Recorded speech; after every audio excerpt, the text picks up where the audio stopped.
Welcome to our deep dive into the American prison system, a sprawling network of facilities that often gets more attention for what's happening in the walls than for the sheer scale of the system itself. And believe me, the scale is something to behold. Today, we'll uncover the staggering number of prisons in the United States, and the immense cost to run them. Because, spoiler alert, it's more than just the price of ramen in the commissary. We're talking billions upon billions of dollars. A financial burden that frankly would make even a Wall Street banker blush. So buckle up, folks, because we're about to expose the real cost of keeping America incarcerated. Let's start with the feds, shall we? Because when it comes to law enforcement, the United States government doesn't exactly believe in a light touch. There are currently 122 federal prisons scattered across the country, each one housing inmates convicted of federal crimes. We're talking drug trafficking, white-collar crime, the kind of stuff that gets you on a watch list just for Googling it. These facilities are essentially the big leagues of incarceration, reserved for offenses that cross state lines or threaten national security. Now, 122 prisons might not sound like a lot, especially when we're talking about a country the size of the United States. But keep in mind, these are just the federal facilities. We haven't even touched the state prisons yet, which, as you can imagine, are a whole other beast. So remember those 122 federal prisons? Tuck that number away in a corner of your brain because it's about to get a lot more crowded in there. Okay, now we're getting into the real meat and potatoes of the American prison system, the state prisons. Brace yourselves, because the number here is significantly larger. The United States has approximately 1,833 state prisons. Let that sink in for a moment. 1,833. That's more than the number of Starbucks in California and Texas combined. And instead of frappuccinos, these places are serving up sentences for crimes that fall under state jurisdiction. Think assault, robbery, murder, the kind of stuff that makes you want to double-check your locks at night. Now, you might be wondering why there are so many more state prisons than federal ones. Well, it all comes down to jurisdiction, my friends. States have the power to create and enforce their own laws, which means they also have the responsibility of incarcerating those who break them. And let me tell you, some states take that responsibility very, very seriously.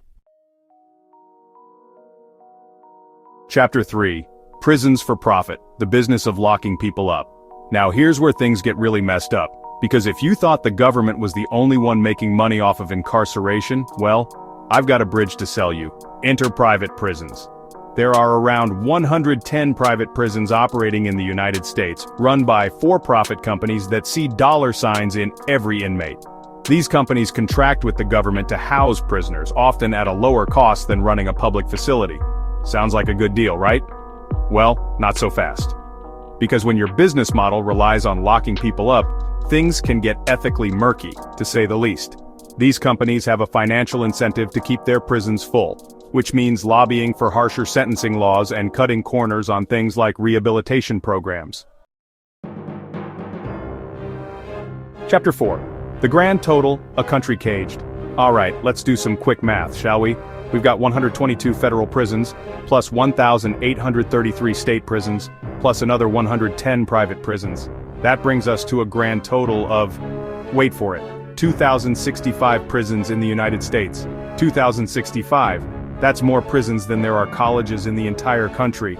And each one of those facilities represents countless lives locked away, often for non-violent offenses or due to systemic inequalities that disproportionately impact marginalized communities. It's a staggering figure that should give us all pause and force us to confront the uncomfortable reality of mass incarceration in America. Chapter 5. The price tag, $80 billion reasons to rethink the system. Okay, so we've established that the United States has a lot of prisons. But those prisons don't run themselves, do they? They require staff, food, electricity, all the things that keep a massive, sprawling system of confinement operational. And that, my friends, costs money. A lot of money. The estimated annual cost to run all those prisons we just talked about? A cool $80 billion. That's billion with a B. To put that in perspective, you could buy every single person in the United States a year's worth of Netflix, a decent pizza every month for that amount. Or, we could invest that money in education, healthcare, or social programs that actually address the root causes of crime. But no, we'd rather spend it on keeping people locked up, often in inhumane conditions. $80 billion.